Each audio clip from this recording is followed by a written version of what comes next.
자, 이제 중국의 동북공정은 고구려를 넘어서 백제까지도 넘어갑니다. 동북공정 이후에 중국은 백제사 연구 확대, 구체화까지 합니다. 이게 문영왕릉의 내부 구조예요. 이거 왜 나온 줄 아십니까? 여러분 그거 아시죠? 백제 요소 경략설. 요소 경략설이 아니라 요소 땅이 백제 땅이었던 것 같아요. 그 윤내영 교수가 연구한 그 책에도 있습니다. 나옵니다만 저도 그렇게 봐요. 고대에 백제는 중국 땅에 존재했습니다. 중국 역사책을 봐도 그렇고 천문관측 기록, 삼국사기에는 천문관측 기록을 봐도 백제는 요소 지방에 있었던 걸로 보여요. 근데 제가 이야기를 왜 하느냐? 그 지역에서 그 중국 동부 해안에 이쪽에서 백제 문영 왕릉하고 똑같은 양식의 무덤들이 발견되고 있습니다. 이상하지 않아요? 백제 문영 왕릉하고 똑같은 무덤 양식이 발견되고 있다니까. 그게 의미하는 바가 뭐냐?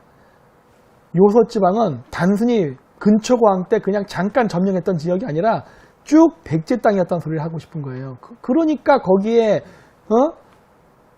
우리가 지금 문영왕이라 추정되는 저 무덤과 같은 양식이 중국 동부 해안에서 나타나고 있는 거 아닙니까? 예?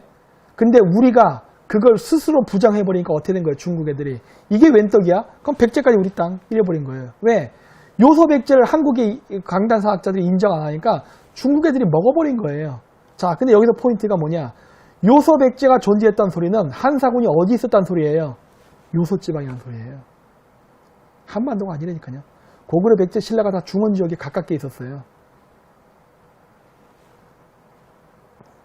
근데 이러한 중요한 정보가 앞에서 얘기했던 제조선학회 같은 사람들, 이런 사람들 때문에 힘들어 연구한 내용들이 그러한 사람들 때문에 다 싸잡아서 사이비를 몰리면서 도매급수로 다 그냥 쓰레기로 가버린다는 거예요. 그래서 제가 화가 난다는 거예요. 윤내영 교수까지처럼 그 사람이 아마 하버드대학교 출신인가 그런 것 같던데 미국에 가서 중국사를 연구하고 중국의 한자 아주 줄줄 깨죠. 고서도 읽을 줄 알고 이런 능력 있는 학자가 기껏 연구에 와서 한국에 와서 빨갱이로 몰리고 연구를 완전히 그냥 사이비로 몰아가는 이러한 학풍이 이러한 생겨 있는데 그러면서 싸우는 것도 버거워 죽겠는데 여기서 대조선이라 그래갖고 한양이 시카고에 있었던 이런 미친 소리를 하는 놈들이 나타나니 얼마나 우리가 역사를 바로잡는 게 힘듭니까? 제가 신라도 얘기했잖아요. 신라도 천문대의 위치가 양장에서 나타나고 고구려 백제 신라가 다 중국 동부 해안 쪽에 있었던 걸로 보인다니까요. 한나라 때에도 동이족이 중국 동부에 살았다고 하지 않습니까? 거기가 우리 민족의 주요 활동 무대였어요. 그랬기 때문에 한사군의 위치는 요소 지방이 맞다고 저는 보는 거예요. 물론 점진적으로 한반도로 넘어왔지만 근데 이런 게 인정을 못 받죠. 그래서 여기 보시면 이 교수는 1980년대 19편이었던 중국학계의 백제사 논문이 1990년대에는 75편으로 늘었고 동북공정 시기인 2002년부터 2월부터 2007년 1월까지 43편이 발표됐으나 2007년 2월 이후부터는 163편이 나왔다. 이렇단 말이에요. 여러분, 우리나라 역사학회에서 백제사에 대한 논문이 있는 줄 아십니까? 있습니까? 솔직히? 없어요. 고구려는 연구합니까? 거의 안 합니다. 우리나라 사학과를 전공한 사람들은 대부분 조선사, 고려사예요. 삼국시대도 잘 안 갑니다. 기껏 가봐야 신라예요.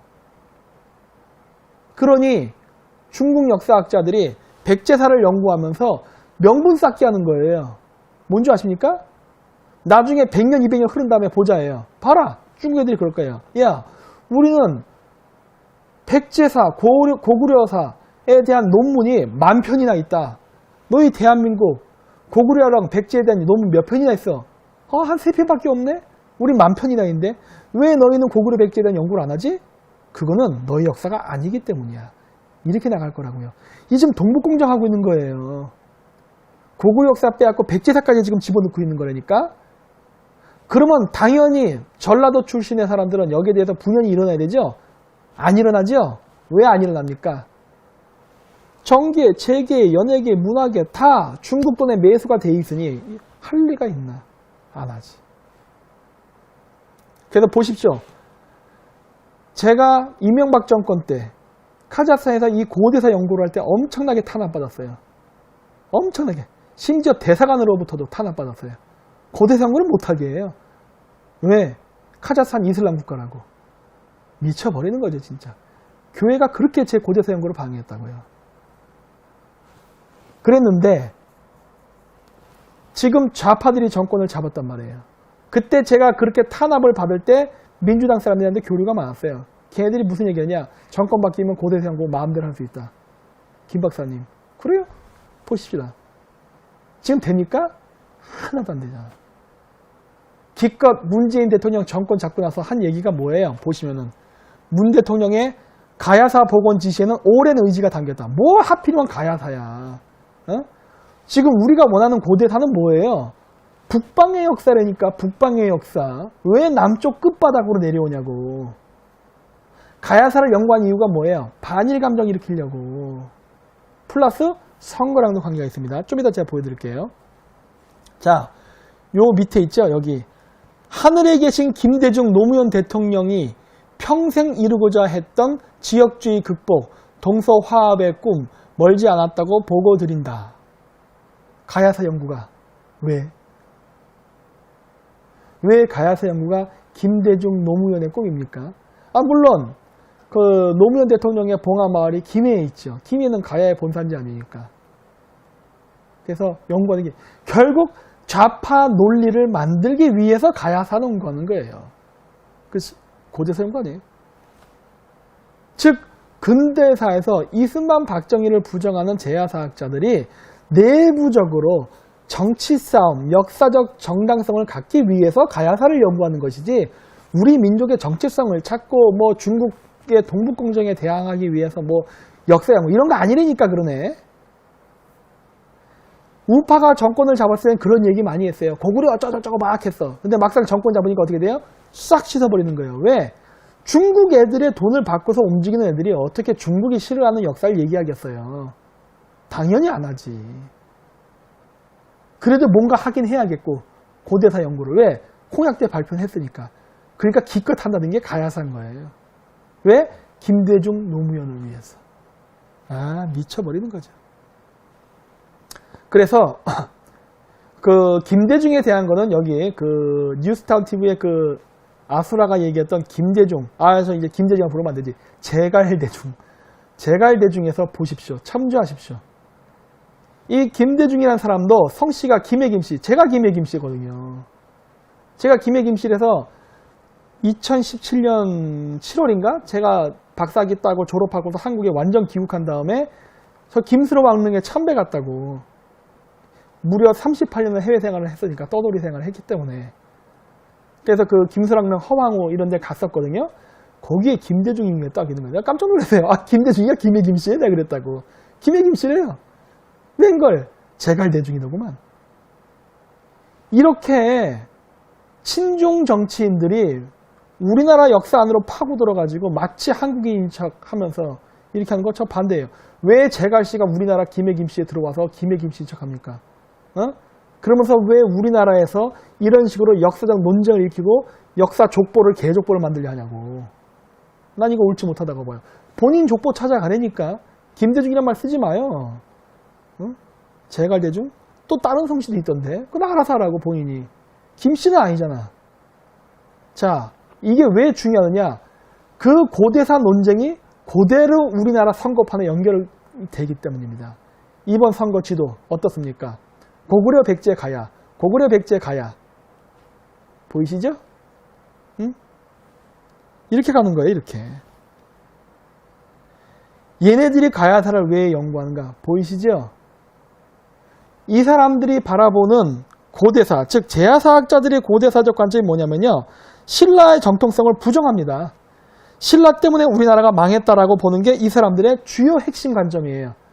여러분들도 그런 말 하는 사람 많으니까 은연중에 아우 고구려가 통일했으면 이런 얘기 많이 하죠. 여러분들 마음속엔 그게 있어요. 즉 여러분들이 신라의 자손임에도 불구하고 여러분들이 신라의 자손인가 자체를 스스로 부정합니다. 스스로 부정해요. 그러면서 고구려의 정통성이 있다는 얘기를 해요. 그러다 보니까 어떤 문제가 생기냐? 신라의 정통성이 없고 역사적 정통성은 고구려에 있다. 이것과 소외받는 고대사 연구가 강단사학자의 카르텔에 의해서 소외를 받으니까 소외받는 제야사학자들이 누구랑 달라붙습니까? 북한의 주체사상하고 붙는 겁니다. 그래서 어떻게 돼요? 고대에서 연구한 사람들은 친북적인 사람들이 무진장 많아요. 제가 봤을 때 90% 이상입니다. 제가 제야사학 이 사람들이랑 같이 고대사 학술 발표할 때에도 바로 이런 것 때문에 엄청 논쟁을 많이 했었어요. 굉장히 논쟁 많이 했었어요. 예전에 제가 알았던 분은 그런 얘기를 하더라고요. 저한테 어떤 사람, 저 사람을 만나라고. 왜요? 그랬더니 김일성을 4번이나 만난 사람이에요. 그런 거예요. 그게 참 웃긴 거죠. 아니 그 사람이 김일성을 4번 만났으면 빨갱이네. 내가 봤을 땐 그래요. 내 시각에서는. 저 새끼 빨갱이네 이렇게 되는 거예요. 근데 그 사람들 입장에서는 김일성을 4번 만난 사람이니까 위대한 사람이라는 인식이 박혀있는 거예요. 저 사람이랑 잘 이야기해가지고 한국의 제야사학계에 거목이 되십시오. 내가 왜요? 그랬다고. 내가 왜요? 김일성 만난 사람을 내가 왜 만나야 돼요? 내가 막 그랬다고. 근데 이게 우리나라 제야사학계에 광범위하게 퍼졌어요. 왜? 남한에 있는 우리 한국 사람들, 한국의 제야사학자들이 국내 강당사학계로부터 따돌림을 당하자 이게 외톨이가 돼서 붕 떠 있었거든요. 이 붕 떠 있는 사람들을 북한의 주사파, 공산주의자들이 접근을 해서 야, 우리 김일성은 당군 일에 내려온 그 혈통, 정통성을 받은 백투혈통 어쩌저쩌고. 그게 주체사상이잖아요. 주체사학이죠. 주체사학. 이런 애들이 내려서 야, 고구려가 원래 통일했어야 되지 않냐. 응? 봐라 이거예요. 너희 나라 맨날 미국한테 빌빌거리지. 우리 봐라. 주체적으로 하지 않냐. 우리가 역사적 정통성이 있는 거야. 고구려가 역사적 정통성이 있고 그걸 계승한 나라가 바로 우리 북한이야. 이렇게 되는 거예요. 그러다 보니까 어떻게 돼요? 6.25 전쟁은 남침이 아니라 바로 민족 해방전쟁이라고 인식이 되게 되는 거예요. 그러다 보니까 어떻게 돼요? 이승만 정권은 괴뢰 정권이 되는 겁니다. 박정희 나쁜 놈 되는 거예요.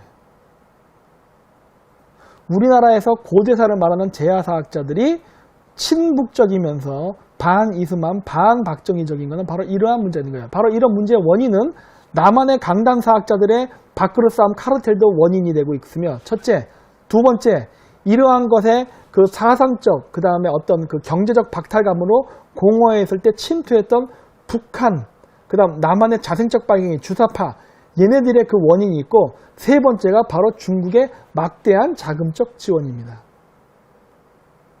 그래서 우리나라에서 민족사학을 주장하는 제야사학을 표방하는 많은 역사 단체들도요, 절대 반중대모 안 합니다. 중국의 동북공정에 대해서 절대 반중대모 안 해요. 잘 보세요. 반중대모를 하려고 하는 사람들도 있어요. 민족단체 안에는. 하지만 전반적으로 호응해주지 않습니다. 소수만 나와요. 소수만. 다수는 반중대모 하지 않아요. 왜? 중국. 다 중국 돈.